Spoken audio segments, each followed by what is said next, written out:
Bem aí? Você tá bem? Tranquilo. Doutor, tem algumas perguntas aqui. Vamos lá.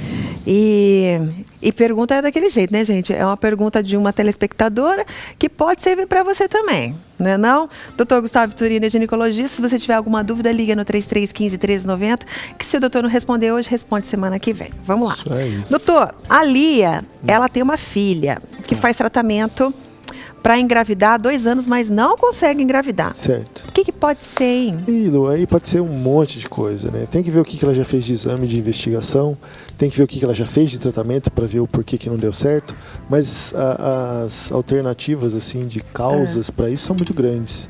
Então, tem toda uma sequência de investigações que é feita com exames, com avaliações clínicas, laboratoriais, tudo para a gente poder chegar numa conclusão. Até o estresse, né? O querer muito Também. engravidar e não conseguir.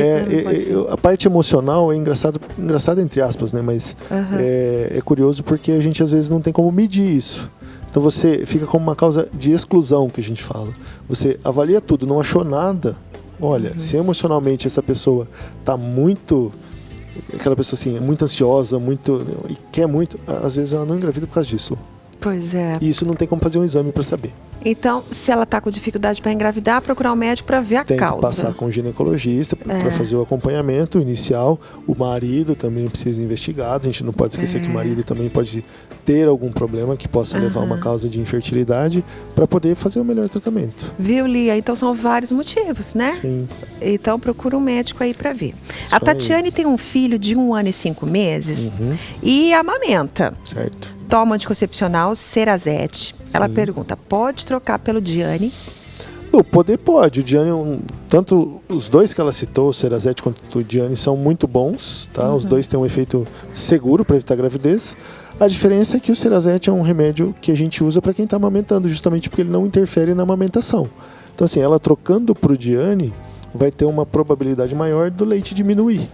Então, se a intenção dela é continuar amamentando por mais tempo, é uma troca que não é tão interessante ser feita. Ela deve continuar com o Cerazete, que tem segurança, sim, para não engravidar, mesmo com 1 ano e meio, tá? E quando ela realmente for parar de amamentar, e se ela quiser voltar para o Diane. Tá. O anticoncepcional, ele interfere na amamentação no que diz respeito ao gosto do leite? Não no gosto, ele muda a quantidade mesmo, Lu. Tá? O gosto não muda, não. Diminui. Assim, os anticoncepcionais tradicionalmente têm 2 hormônios, como o Diane, que tem etilioestradiol e ciproterona, que são um derivado de estrogênio e de progesterona. O estrogênio, ele atua no peito diminui a produção de leite. O Cerazete já tem só progesterona. Então ele não interfere na produção do leite. Entendi. Então a preocupação nossa sempre é manter a amamentação. Mas o gosto não muda, não. Tá. A Marlene tem 42 anos e fez laqueadura faz 14. Certo. Ou seja, bem nova, né? Ela laqueou tudo ali. 42 menos 14 vai dar 32, né? 42, 32, 31, 30, 28. É isso, gente? Fez a conta 42 certa? menos 10, 32, é isso aí, 28. 28, com 28 dependendo anos do laqueou? número de filhos, pode laquear mesmo. Pode? De repente era o 3º filho dela, já não queria ter mais filhos. Entendi. Pode ser feito laqueadura. Mas daí nessa ela fase. diz o seguinte, doutor Gustavo, que faz 5 anos que ela perdeu o apetite sexual. Tem algum problema isso? Não tem nada a ver com a laqueadura, Lu. Isso eu posso dizer pra ela. Vamos mostrar o que é uma laqueadura? Vamos. Ó, coloca aí no Facebook, a gente colocou aqui uma foto. Olha lá, tá mostrando bonitinho, Lu. Vamos ali, doutor, vem cá. Vamos lá. Fica melhor para mostrar. Vamos mostrar o que é uma laqueadura. Então aqui tá o útero, né? Que a gente está mostrando ele todo bonitinho, a vagina, um ovário, o outro ovário, os 2 bonitinhos. E aqui é a trompa, né? Esse pedaço é a trompa que ovula aqui no óvulo, no ovário.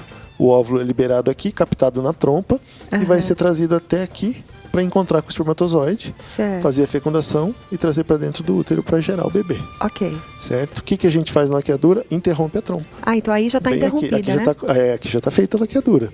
É dos 2 lados que é feito, né? Tá mostrando ali dos 2 ladinhos. A interrupção, como se fosse um trajeto de um canozinho que está passando ali, interrompeu. Então interrompe dos 2 lados, está feita a laqueadura. Então o espermatozoide, ele entra aqui pela vagina, tendo a relação, sobe pelo útero e vai até lá para fazer a fecundação. Interrompeu, o espermatozoide não consegue passar aqui e o óvulo que foi liberado aqui, tá mostrando o óvulo, ele também não passa aqui. Então não acontece a união do óvulo com o espermatozoide. Entendi.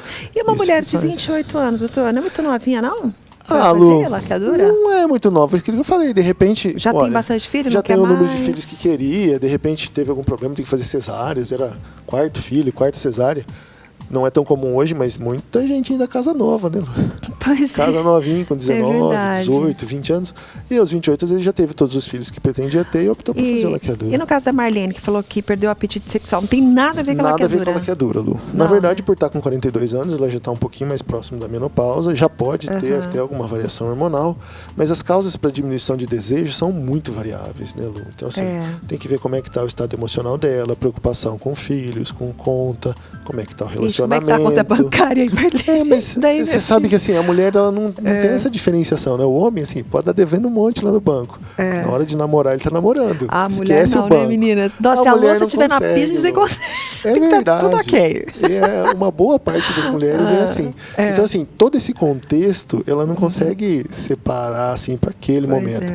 Então, se ela tem um problema mais importante, com vizinho, com filho, com conta, com alguém da família, mesmo, né? alguém que teve um problema, ou ela tá tendo algum problema no relacionamento, a gente fala, a gente deixa de namorar, às vezes, depois de muito tempo de casamento. Pois é. Então, fica aquela rotina. Então, tudo isso pode estar interferindo, Lu. A laqueadura não. Então ela precisa passar com o médico, fazer uma avaliação um pouco mais ampla para ver, mas a laqueadura não. Tá bom. Doutor, eu tenho duas perguntas relacionadas com os seios aqui das mulheres, que são muito interessantes. Olha, a primeira é da Fernanda. Ela pergunta, quem fez cirurgia de redução dos seios corre o risco dos seios voltarem a crescer? Com certeza. Sério? Mas claro, Lu. Mas reduziu. Reduziu. Você tirou uma parte da glândula mamária com o tecido de gordura que a gente tem no seio. Basicamente, se ela ficar grávida, vai aumentar o seio de novo. Se ela ficar grávida. E se ela ganhar peso. E se engordar, né? Então, não é porque ela tirou glândula. A mulher, assim, ela, quando engorda, quando ganha peso, claro, acumula aqui no culote, na barriga, tudo, mas o seio também. Mas daí, vamos supor assim, ó. Ok, ela tirou o seio, né? Daí ela engravidou. O seio vai encher de leite. Vai encher de leite e a glândula vai crescer. Vai crescer a glândula. E depois que o leite acabar, parou de amamentar. Vai voltar. O seio volta do jeito que... Do jeitinho que era antes. Ah, legal. Só que com flacidez. Então esse é o problema. Então é bom fazer a redução depois do filho? Exatamente. Normalmente a gente orienta assim, ó, se você quer muito operar o seio, mas ainda não teve os filhos que você quer, pense bem antes. Porque, por exemplo, se eu vou lá e coloco uma prótese agora e ficar grávida depois, durante a gravidez o seio vai crescer, eu vou amamentar, pode até atrapalhar um pouco na amamentação. Quando voltar, vai ceder um pouco. Cede um pouco. Aí às vezes você vai ter que mexer na prótese. Ah, não, mas eu operei e já posicionei. Teve um filho de novo, vai acontecer todo o processo de novo. Gente. Então, o ideal é sempre mexer no seio depois que você tiver os filhos que queira. A não ser, por exemplo, a pessoa que tem um seio muito grande, que está dando problema de coluna, está dando outros problemas. Bem, né? Aí, óbvio, ela vai ter que reduzir quando precisar.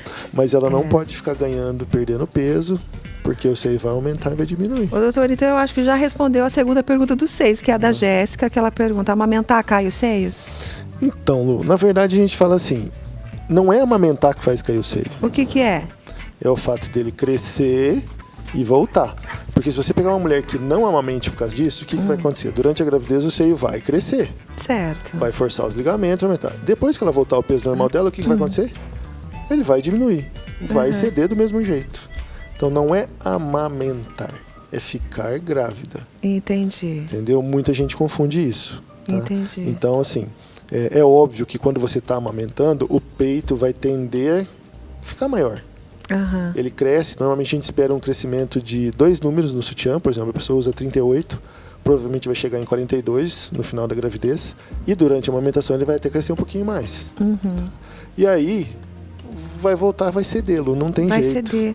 Imagina, porque estica a quantidade pele. de gordura que a gente tem no seio vai aumentar, a glândula mesmo vai distender e depois vai voltar. Tem ligamentos que fazem o posicionamento do seio, ele também vai sofrer, vamos dizer assim, uma frouxidão e vai ceder. Então ele vai ceder se você ficar grávida, não se amamentou ou não. Então o pessoal confunde muito isso. Entendi. Doutor, semana que vem vamos falar de filhos gêmeos? Vamos lá. De gravidez de gêmeos. Problema, isso né? aí. Será que a gravidez de gêmeos, os dois vão ficar iguaizinhos? Porque às vezes é gêmeo, mas não é igual, Às né? vezes não é.